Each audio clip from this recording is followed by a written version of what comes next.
The wanted mountain man collapsed at Obese girl's door. She saved him, though everyone hated him. Margaret Eleanor Hayes had always been different from other girls in the Colorado Territory. While her peers dreamed of becoming delicate wives to respectable men, Margaret found solace in the land itself. Her mother, Catherine, had been a woman ahead of her time, educated, strong-willed, and devoted to helping others regardless of their station. She had taught Margaret to read extensively, to think critically, and most importantly, to follow her conscience even when it contradicted conventional wisdom. When Catherine died of pneumonia in the harsh winter of 1808, Margaret was only 22. The grief nearly consumed her, but it also solidified her resolve to live the way her mother had lived, with purpose and compassion. Her father, Thomas Hayes, a stern but ultimately fair man, allowed his daughter considerable freedom in running the household and managing the ranch's considerable affairs. Most people in the territory found this arrangement scandalous, but the Hayes family's wealth and influence protected them from the worst of the social ostracism. Margaret was not considered beautiful by the standards of the time. She was generously proportioned, with rounded curves that spoke of a life spent working rather than ornamental leisure. Her face was pleasant rather than striking, with warm brown eyes and a calm expression that suggested inner strength. The young men of the territory had largely overlooked her in favor of prettier, more delicate girls, which suited Margaret perfectly. She had no interest in marriage for its own sake, no desire to surrender her independence to a husband's authority. Instead, she poured her energy into her work. She was known throughout the territory as a woman who could birth a calf, set a broken bone, brew medicinal herbs, and negotiate a fair price for cattle at market. The local women sometimes brought their ailments to her in secret, unwilling to admit they trusted the unconventional Margaret Hayes more than the aging doctor in the nearest town. Her father worried about her increasingly eccentric reputation, but he respected her competence. "You should marry," he would say, not unkindly. "You're a fine woman, Margaret, and you deserve a home of your own, children to nurture." "I have a home," Margaret would reply serenely. "And perhaps children will come when God intends them to, through whatever path He chooses." This answer never quite satisfied Thomas, but he accepted it. Nathaniel Crow had once believed in redemption too, before the world had beaten that belief out of him. Born in Virginia in 1779 to a blacksmith father and a Shawnee mother, Nathaniel had grown up in the liminal space between two worlds. His father had loved his mother genuinely, which was rare for the time, but their union had made Nathaniel an outcast in both communities. The white settlers viewed him with suspicion, seeing his mother's heritage in his sharp features and dark coloring. The Shawnee people, when his family traveled west for trade, were similarly wary of his mixed blood. His mother had died when he was 14, infected from a knife wound during a territorial dispute. His father had spiraled into despair after that, drinking himself to death within 2 years. By 16, Nathaniel was alone, adrift, and filled with a rage that had nowhere to go.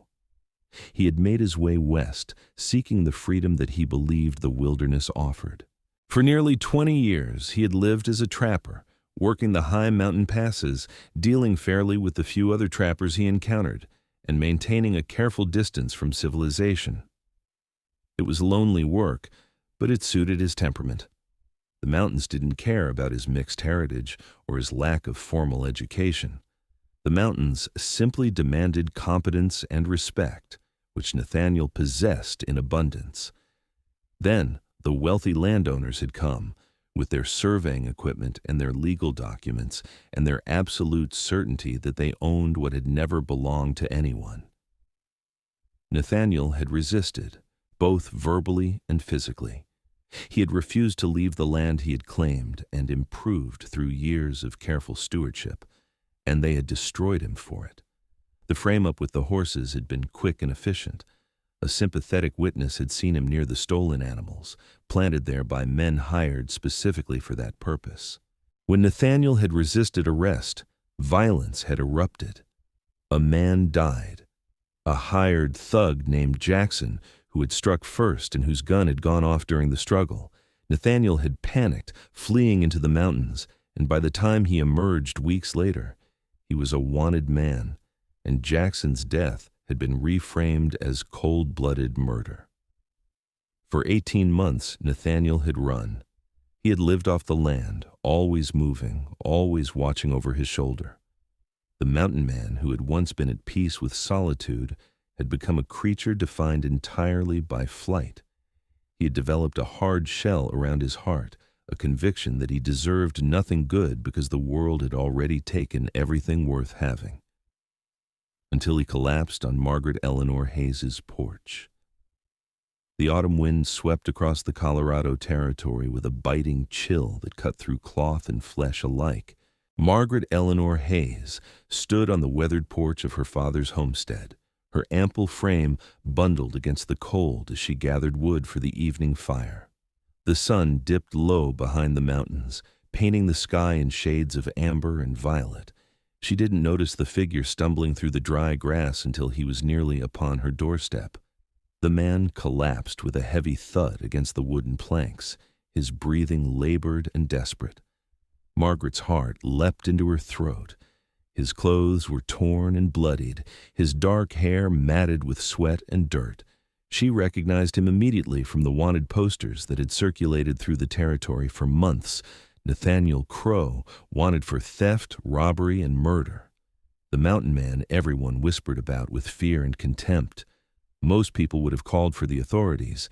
In fact, most people would have shot him on sight, knowing there was a reward for his capture. Margaret's neighbors certainly would have. She had overheard their conversations at the general store, the way they spoke of Nathaniel Crow, as if he were the devil himself, a man beyond redemption, a plague upon decent folk. The preacher had even used him as an example of man's capacity for evil in his Sunday sermon. Her father had warned her more than once to keep her distance from such ruffians. "These mountain men are animals," he had said. "They respect nothing but force. Stay clear of them, Margaret." But Margaret had inherited her mother's conviction that everyone carried within them the possibility of change. She had also inherited her mother's pragmatism. A dying man on her doorstep was a medical emergency, not a moral dilemma. She knelt beside him, her knees protesting against the hard wood. His skin was burning with fever, and she could see a fresh wound on his left shoulder, poorly wrapped and clearly infected. She had seen infection like this before. It killed quickly if not treated. Without hesitation, she grabbed his arm, surprisingly muscular beneath the torn fabric, and began pulling him toward the door. He was heavy, made heavier by unconsciousness and injury, but Margaret had always possessed unexpected strength. Years of ranch work had built her frame into something powerful and capable. Inside the cabin, she laid him on her own bed, knowing her father would be furious, but caring little for his opinions on the matter. She was a woman grown at 26, and she would do what her conscience demanded. Margaret heated water over the fire, gathered her supplies, clean cloth inherited from her mother's medical kit, dried herbs in labeled pouches, a needle and thread for stitching, and salts for cleansing. Her mother had taught her well, had insisted that Margaret learn everything about treating wounds and illnesses. "A woman who can heal," Catherine had said, "is never entirely dependent on anyone else's goodwill." She said about the careful work of tending his wounds. His fever was dangerous, climbing to a height that made her genuinely afraid he wouldn't survive. She stripped away the infected bandages carefully and saw immediately why he was so sick. The wound had been wrapped with dirty cloth, the infection spreading like roots through his flesh. As she cleaned the infection from his shoulder, her hands steady and efficient, she studied his face in the lamplight. Even marred by dirt and pain and illness, there was something striking about him. His features were sharp and defined, his jaw stubbled with days of neglect. There was also an underlying tension in his face, even in unconsciousness, as if his body was perpetually braced against incoming blows. She found herself wondering what circumstances had driven him to become a wanted man. Desperation, evil, or something more complicated, as she suspected most human stories were. For 3 days, Nathaniel Crow remained unconscious, burning with fever that alternated between soaking his skin in sweat and causing his body to shake violently. Margaret sat beside him through the nights, cooling his forehead with damp cloths and forcing herbal remedies between his lips, feverfew and willow bark, carefully steeped and strained. She changed his bandages every few hours, watching carefully for signs of improvement or deterioration. She did not sleep, driven by a determination she couldn't quite name. On the 4th day, his eyes fluttered open. They were gray as winter stone, and they focused on her with sudden clarity and alarm. His hand moved instinctively toward where his gun would have been, but found nothing. He tried to sit up, gasping with pain, and Margaret placed a gentle hand on his chest. "You're safe," she said simply, keeping her voice calm and steady as she might speak to a spooked horse. "You were fevered and injured. You collapsed on my porch 3 days ago. You've been unconscious." Recognition dawned in those gray eyes, followed by something that might have been shame or resignation. "You know who I am," he said. His voice was rough from disuse, cracked like old leather left in the sun. "I do," Margaret replied, pulling a chair close to the bed and sitting down. "Your name is Nathaniel Crow. You're wanted by the territorial marshal for theft, robbery, and the death of a man named Jackson. You've been running for 18 months. She paused, studying his reaction. "And you were dying of infection on my porch." "You should have turned me in," Nathaniel said flatly. It wasn't a question, and there was no self-pity in his statement, merely fact, stated with the certainty of a man who had accepted the world's harshness. "I suppose I should have," Margaret agreed, holding up a cup of broth she had been preparing. "There's a reward, I'm told, enough money to keep this ranch comfortable through a difficult winter, but I didn't. Now, you need to eat. You're weak as a newborn foal, and your body needs nourishment to heal." Nathaniel stared at her for a long moment, his gray eyes searching her face as if trying to understand her motivation. She saw suspicion warring with something else, a desperate hope, quickly suppressed. "Why?" he asked finally. "Because everyone deserves a chance," Margaret said simply. "Because I don't believe God intends for me to profit from a dying man's suffering. Because my mother taught me that healing is a sacred duty that transcends law and reputation. Take your pick." She held the broth toward him, and after another long moment, he took it and drank. His hands shook as he lifted the cup, and she realized just how weakened he had become. Over the following weeks, as Nathaniel's strength gradually returned, Margaret kept him hidden in the back bedroom of the Hayes homestead. She told her father that she was dealing with a personal medical matter, which was technically true. Thomas Hayes respected his daughter's privacy and medical affairs, though his suspicions grew with each day that Margaret spent in that back room. Nathaniel's recovery was marked by small victories. First, he could sit up without assistance. Then, he could take solid food. Eventually, he could stand, though his legs were weak and his shoulder remained bandaged. Throughout his recovery, Margaret tended to him with the same meticulous care she would have given any patient, though her heart began to complicate things in ways she hadn't anticipated. She brought him books from her father's library. He had a surprising appetite for reading, and Margaret learned that before his wandering years, he had been taught to read and write by his father, the blacksmith. They discussed everything from philosophy to politics to the changing landscape of the American frontier. "I never expected to care about such things anymore," Nathaniel admitted one evening as they discussed a volume of Emerson's essays. "I thought that part of my life was finished, that I was finished." "Perhaps it's not," Margaret said quietly. It was during these long conversations that she began to understand him. Nathaniel Crow was not evil. He was wounded.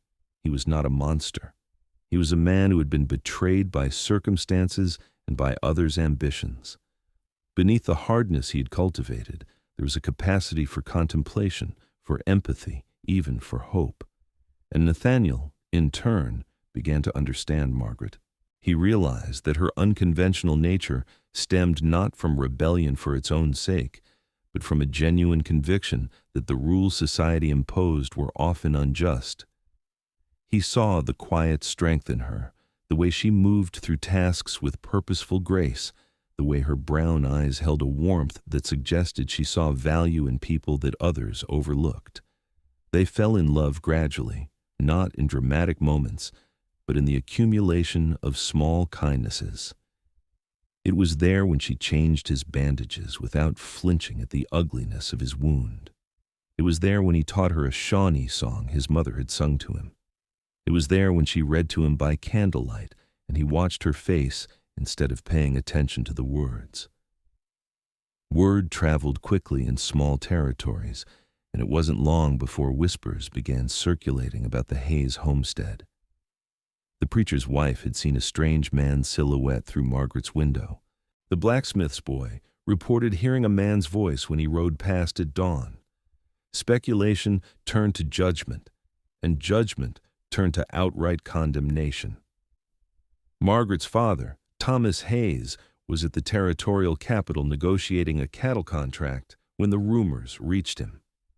He heard them from the territorial marshal himself, who mentioned casually that he'd been meaning to investigate whether the Hayes property was harboring the wanted outlaw Nathaniel Crow. Thomas's blood had run cold. He rode home immediately, pushing his horse hard despite the dusty roads and his own aching joints. When he arrived at the homestead, he found Margaret in the yard hanging laundry. She looked at his face and went pale. "Margaret," he said, his voice dangerously quiet, "go inside." She refused to move. "Father, inside now, or I swear by God I will horsewhip you like a common criminal." Margaret had never heard her father speak with such cold fury. She obeyed, retreating to the cabin, where she found Nathaniel already dressed, standing at the window with his gun belt strapped around his waist. "I'm leaving," he said immediately. "Your shoulder isn't fully healed, but you're strong enough. I won't—" "That's not enough," Thomas had said, his voice carrying from the main room. He appeared in the doorway, his weathered face flushed with anger. "Not nearly enough. That man is a thief and a murderer. What in God's name were you thinking, Margaret? This is madness, treason." "He was dying," Margaret said calmly, though her heart was racing. "Would you have had me let him perish? What would Mother have done? Your mother is gone. May she rest in peace, and she would never have been so foolish." Thomas's hands shook with rage. "That man will bring nothing but trouble to this household. The marshal will come looking for him, and when they find out he's been here, we could all hang. You could hang, Margaret." "Then we tell them the truth," Margaret said, "that he came here injured and fevered, and I did what any decent Christian would do. I provided succor to the suffering." Thomas Hayes looked at his daughter as if she had grown a second head. His voice dropped to something more dangerous than his shouting. "You are to have nothing more to do with that man. You hear me? Nothing. He leaves today, or I will personally deliver him to the marshal's office myself." "Thomas," Nathaniel said, and there was such quiet dignity in his voice that both the Hayes family members turned to look at him. "Your daughter saved my life. She did that knowingly and against the judgment of prudence. I won't repay her sacrifice by bringing legal ruin to her family. I'm leaving. Today. Right now. And I give you my word that I will never return." Looking at Nathaniel's face, the determination there, the way he met Thomas's eyes without flinching, Margaret understood that he meant it. Nathaniel rode north from the Colorado Territory on a gray mare that Margaret had given him, taking with him only the supplies she could spare and the memory of her touch. He had wanted to say goodbye properly, but Thomas had forbidden any private conversation between them. In the end, they had exchanged only a look across a room, and Nathaniel had ridden away. The Northern Territories were even more wild and untamed than the Colorado mountains, and Nathaniel disappeared into them as thoroughly as a stone dropped into dark water. He lived in isolation, trapping and trading, avoiding civilization as much as possible. but he couldn't escape his thoughts. Every night he thought of Margaret. Every morning he woke wondering if she had found someone else, someone respectable and safe who could give her the respectable life she deserved. Years passed in this lonely purgatory. Nathaniel was a ghost, unnamed and unclaimed by any community. He survived. He was skilled enough to do that. But he didn't live. He simply existed, waiting for time to erode the edges of his heart until he felt nothing at all. Then, in the winter of 1817, he met a man named Henry Blackwell. Henry was a retired territorial judge who had retreated to the northern wilderness after his wife's death, seeking solitude much as Nathaniel had. They met accidentally at a trading post, and Nathaniel initially avoided the man, wary of anyone with legal authority. But Henry had a way of breaking through such defenses. Over months of occasional encounters at the trading post, he became something approaching a friend. Eventually, Nathaniel told him his story, the full truth of it, not the legend that had grown in his absence. And Henry, who had spent 30 years in territorial law and had seen the machinery of justice grind innocent men to dust, listened with genuine sympathy. "The horse theft was false," Henry asked. "Entirely fabricated," Nathaniel confirmed. "There were witnesses, but they were paid to lie. I have no proof, but I know it as certainly as I know anything." "And the man who died? Jackson?" "He drew first. I was protecting myself, but I panicked, and I ran. And by the time anyone could have heard my side of the story, the other side had already been established as truth." Henry was quiet for a long time. "I can't overturn a sentence I didn't pronounce," he said finally, "but I can investigate. Quietly. If there's even the possibility of judicial error, I have a responsibility." What followed was careful, methodical work. Henry reached out to his former colleagues in the territorial legal system. He questioned the men who had testified against Nathaniel, offering them incentives to reconsider their stories. He discovered gaps in the evidence, inconsistencies in testimony, motivations for lying. Slowly, carefully, he built an alternative narrative. Finally, after months of investigation, he approached Nathaniel with a proposal. "I can't erase what was done to you," Henry explained, "but I can arrange for you to die officially. A grave marker, records of death in the mountains, all of it legal and proper. Nathaniel Crow, the wanted outlaw, will be dead. And you can begin again with a new name, a new identity. No one will be looking for a dead man." Nathaniel had wept when he heard this, the first tears he had shed in years. The possibility of redemption, of a second chance, seemed almost impossible. But Henry was serious, and within 6 months, the necessary paperwork was complete. Nathaniel Crow was legally dead, buried in a mountain cemetery, his crimes resolved by his death. What remained was a man with no history, no name, and a desperate hope burning in his chest like a candle in a dark room. For weeks after his death, Nathaniel had done nothing but think. He needed a plan, a legitimate way to support himself that wouldn't draw suspicion. He had considered simply living quietly in a small town somewhere, working as a laborer, asking for nothing. But such a life felt like a half measure, a way of hiding rather than truly living. Then he realized what he wanted. He wanted Margaret. The thought terrified him. 7 years had passed. She had likely married by now, built a life without him. The kind thing, the honorable thing, would be to leave her in peace.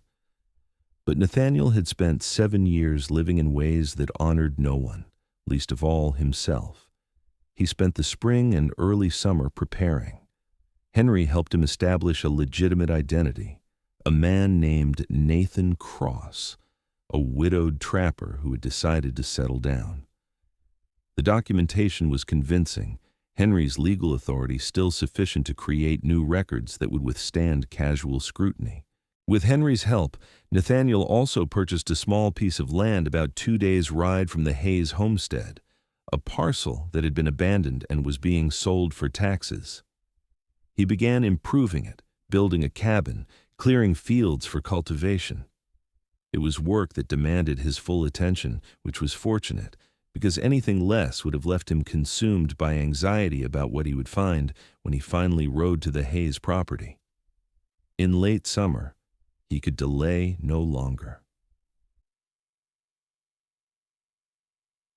The September morning was crisp and clear as Nathaniel Crow, now Nathan Cross, rode toward the Hayes homestead. He had groomed himself with care, trimmed his hair, worn clean clothes purchased from a trading post. Still, his hands shook as he approached. He saw her in the distance first, repairing fence near the property line. Margaret Eleanor Hayes, exactly as he remembered her, though perhaps a few more silver threads ran through her dark hair. She was still alone, he realized, with a surge of hope and terror. No husband worked beside her, no children played in the yard. He dismounted from his horse, suddenly uncertain of everything. What if she had moved on? What if she had decided his memory wasn't worth the scandal? What if? She looked up. For a moment, nothing happened. She simply stood there, her hands frozen on the fence rail, staring at him. Then she dropped her tools and began walking toward him slowly, as if afraid he might disappear if she moved too quickly. "Nathaniel," she whispered when she was close enough to speak, "is it truly you?" "I'm dead, according to the official records," he said, a tremor in his voice. "Died in the mountains 7 years ago. My name is Nathan Cross now, though I'll answer to Nathaniel if that's what you prefer to call me." "How?" she asked. "How did you—" He told her the whole story then, standing in the afternoon sun with the wind moving through the grass around them. He told her about Henry Blackwell and the investigation into his past. He told her about the legal maneuvering and the documents that declared him dead. He told her about the land he had purchased, the cabin he had built, waiting for, hoping for, a future. When he finished, Margaret was crying quietly. "I thought I would never see you again," she said. "I waited for so long, and eventually I had to accept that you were gone, that I would never know what happened to you." "I thought you would have married by now," Nathaniel said. "I prepared myself for that disappointment." "How could I marry?" Margaret replied with a sad smile. "My reputation was already damaged by harboring you. And besides," she reached out and took his hand, "I couldn't imagine giving my heart to anyone else when it belonged entirely to you." Nathaniel pulled her close, heedless of the open yard and the possibility of being seen. When he kissed her, it was with all the desperation and longing of 7 years compressed into a single moment. "Come with me," he whispered against her hair. "Not to the Hayes property. I won't make your father deal with that scandal again. I have land, a cabin, legitimacy. Come with me and be my wife. Let me spend the rest of my life proving that you were right to save me." "Yes," Margaret answered simply. "Yes, 1,000 times yes." They were married quietly by the same territorial judge, Henry Blackwell, who had given Nathaniel his second chance. Only Margaret's father attended, and while Thomas would never be entirely comfortable with his daughter's choice, he had come to respect Nathaniel's quiet competence and the genuine love between them. The community gossiped, of course. They always did. But as time passed and Nathaniel proved to be an honest, hard-working man who paid his debts and treated his wife with visible tenderness, even the harshest critics softened their stance. People forgot that he had once been wanted. What remained was a man who worked his land carefully, who bred fine horses, who treated his animals and his employees fairly.